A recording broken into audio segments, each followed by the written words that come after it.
Greetings, friends, family, and fellow commanders. Welcome to the second episode of the SHEPARD Chronicles, a collection of video transmissions covering the epic SHEPARD Mission. When we last spoke, I was reporting to you from the base of Mount Custard, our first base camp of the expedition in the Centaurus Reach, 4,000 light years from Sol. I have finally departed the supernova remnant and would like to share with you the first portion of our journey, how we got to where we are now.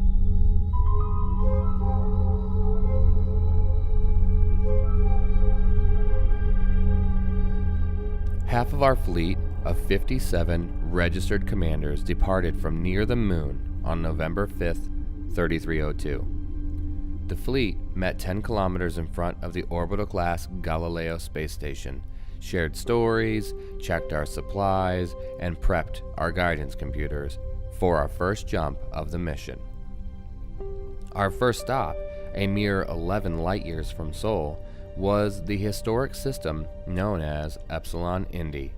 Epsilon Indi is also home to a moon known as Midderland Hollow, one of the fastest orbiting moons known to man.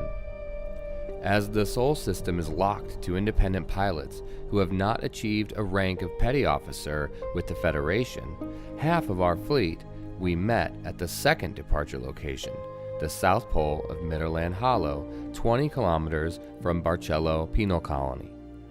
Midderland Hollow orbits its parent planet so fast that it is physically impossible to land traditionally, approaching the planet from behind.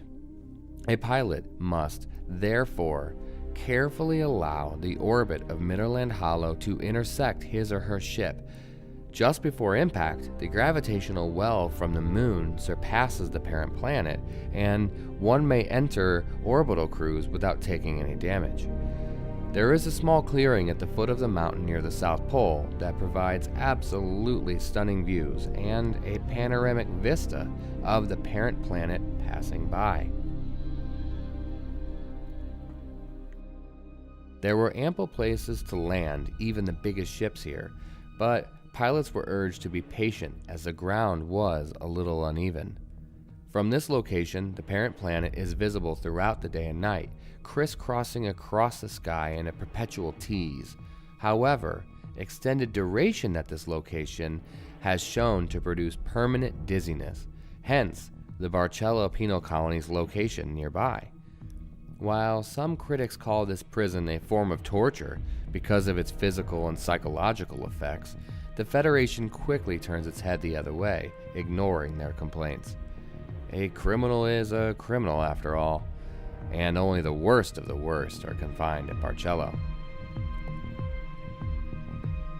After our rendezvous, it was time for the entire fleet to depart Epsilon Indi with our guidance computers locked on our first supergiant of the expedition.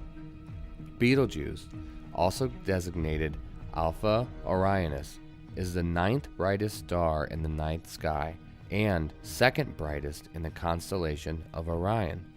Distinctly reddish, it is a semi-regular variable star that would be the brightest star in the Sol sky if the human eye could view all wavelengths of radiation. If Betelgeuse were at the center of the solar system, its surface would actually extend past the asteroid belt, wholly engulfing Mercury, Venus, Earth, and Mars. Less than 10 million years old, Betelgeuse has evolved rapidly because of its high mass. Having been ejected from its birthplace in the Orion-OB1 Association, which includes the stars in Orion's belt, this runaway star has been observed moving through the interstellar medium at a supersonic speed of 30 kilometers per second, creating a bow shock over 4 light years wide. Currently in the late stage of stellar evolution, Betelgeuse, a red supergiant, is expected to explode as a supernova within the next 1,000,000 years.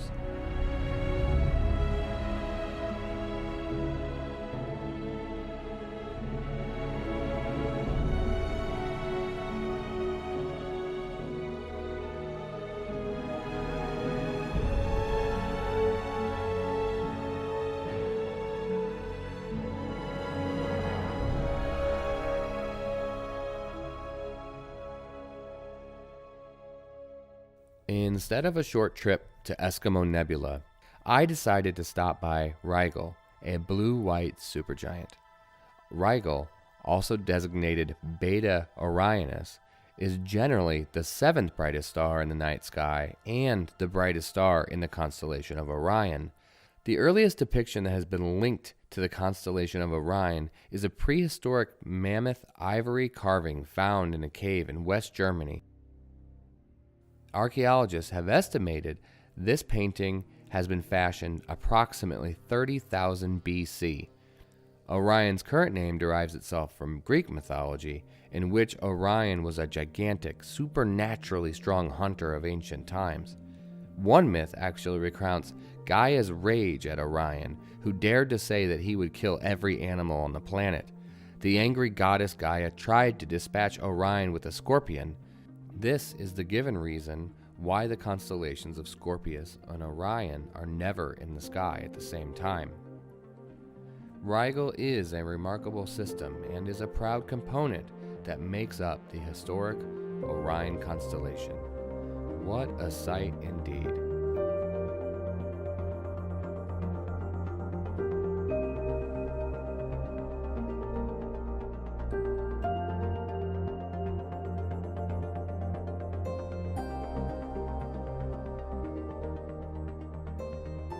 Our first waypoint of the mission, MX Orionis, is a system in the Barnard's Loop Nebulae cluster. MX Orionis is an F-type star buried in the middle of the cylindrical Orion Nebula, part of the larger nebula cluster around Barnard's Loop, including Orion, Running Man, Flame Nebula, and Messier 78, a region of visually stunning nebulae, all within a few hundred light-years radius of each other. Barnard's Loop is the most prominent in this region and acts as a navigational aid to travelers as far afield as the Sagittarius Gap far rim. Deep space explorers returning from the depths of the galactic core regions know home is ever closer once the tiny but welcoming distant red haze of Barnard's Loop becomes visible through their canopy window. The loop takes the form of a large arc more than 300 light-years across and centered approximately on the Orion Nebula. The stars within the Orion Nebula are believed to be responsible for ionizing the loop. Orion Nebula is a hyperdense cluster of red dwarf stars that illuminate the region in a linear stroke across the galactic sky. En route from MX Orionis to VY Canis Majoris, I decided to take a detour to a system deep beyond Barnard's Loop, a carbon star with two ringed rocky planets rotating in binary. This system is also loosely known as Hades' Edge because it looks like the gates to hell. The planets are so close to their parent star that landing proves to be quite difficult, as ship systems tend to overheat. The view, however, is absolutely amazing. Like entering upon the depths of hell, this fiery inferno is astronomically unique and offers one of the most exciting places in the galaxy. Next up was Waypoint 2, another supergiant star. Once thought to be the largest star in the galaxy, VY Canis Majoris is a red hypergiant star located in the constellation Canis Major. It is one of the largest observed stars in the galaxy, over 1,420 solar radii, and also one of the most luminous of its type. If placed at the center of the Sol system, VY Canis Majoris' surface would extend beyond the orbit of Jupiter. Because of its extremely low density, however, VY Canis Majoris also illustrates the problem of defining the quote surface, and therefore the radius, of very large stars. This red supergiant is 100,000 times less dense than the atmosphere of Earth. It is also undergoing strong mass loss, with the outer layers of the star no longer gravitationally bound. It is, however, soon time to leave Waypoint 2 en route through the Sagittarius Gap to Waypoint 3. Along the way, I had scheduled stops at two planetary nebulae, before entering the Centaurus Reach, an immense region of planetary nebula more than 35,000 light-years in length.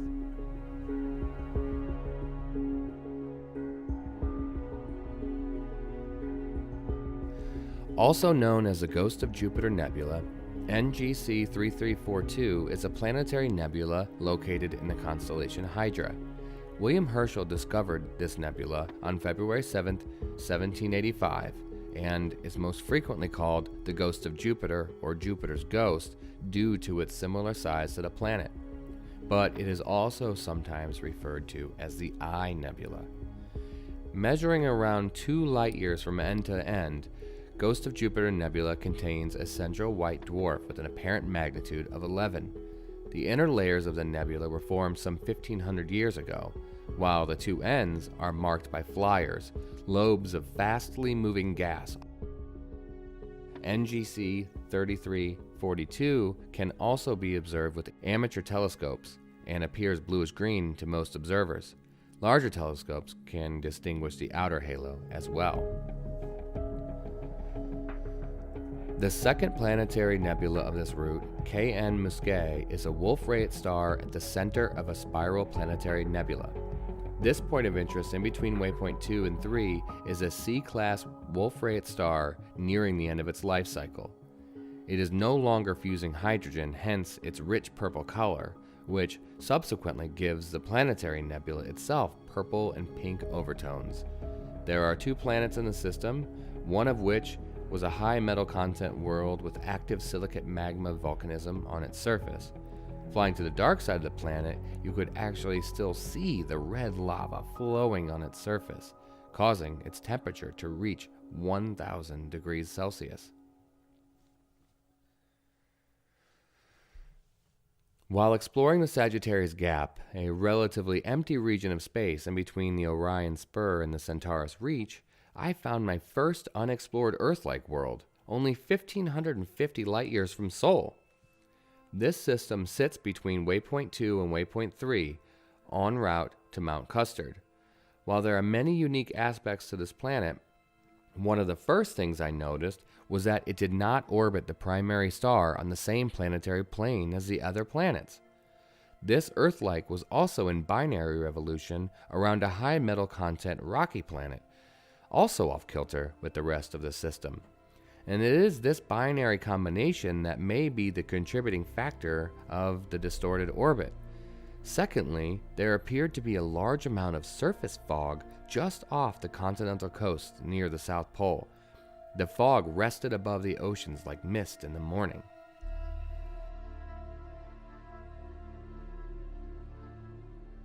After this system, I settled back in for the long journey to Mount Custard, but before I could even get some coffee brewing, I found another Earth-like world hitherto undiscovered. This system also had an F-type primary star and is only 3 jumps from the previous Earth-like world.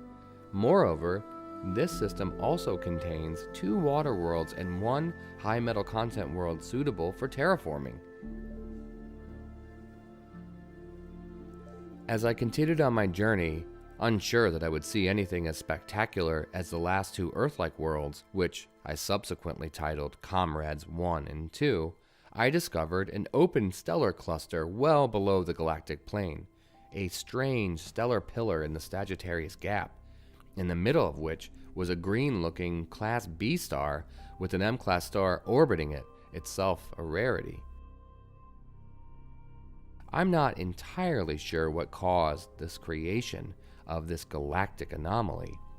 It is, however, one of the objectives of the SHEPARD mission to record stellar data in the hope of understanding more about how and why star systems cluster in the classic spiral arm formation. What is curious about this stellar pillar is that it is located in Sagittarius Gap, a void between arms. While at first thought one might assume that there may have been some sort of invisible galactic anomaly present in this region, binding these stars to cluster up, I believe they were actually created in this formation, an echo of perhaps a former pulsar nebula whose glowing glasses may have since blown away. leaving only these relatively massive B and F class stars. At some point, there may have been a supermassive stellar explosion at this location in the very distant past. I will certainly keep an eye on my guidance computer for any similar formations such as these throughout the journey to see if there are any other similarities. Its location has been noted.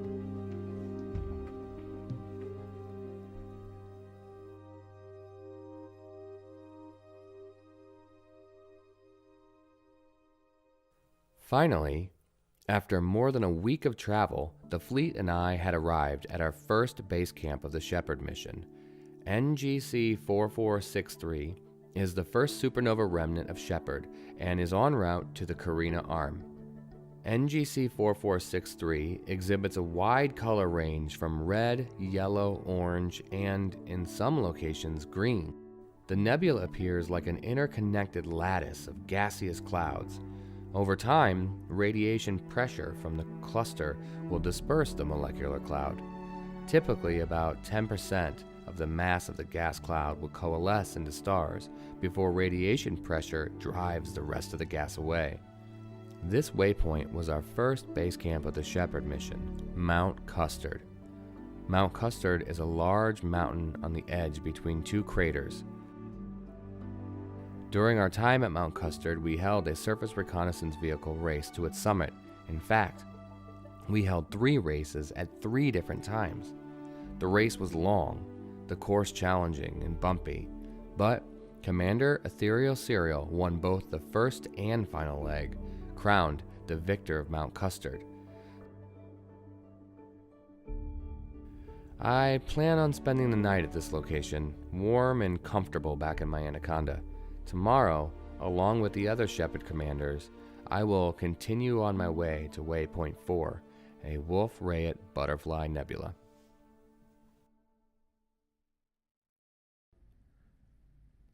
If you liked this video or enjoyed its contents, please give it a thumbs up or subscribe to my channel. Or better yet, just recommend and share it to someone you might think would also enjoy it. Until next time, this is Cmdr Parabolus, signing off.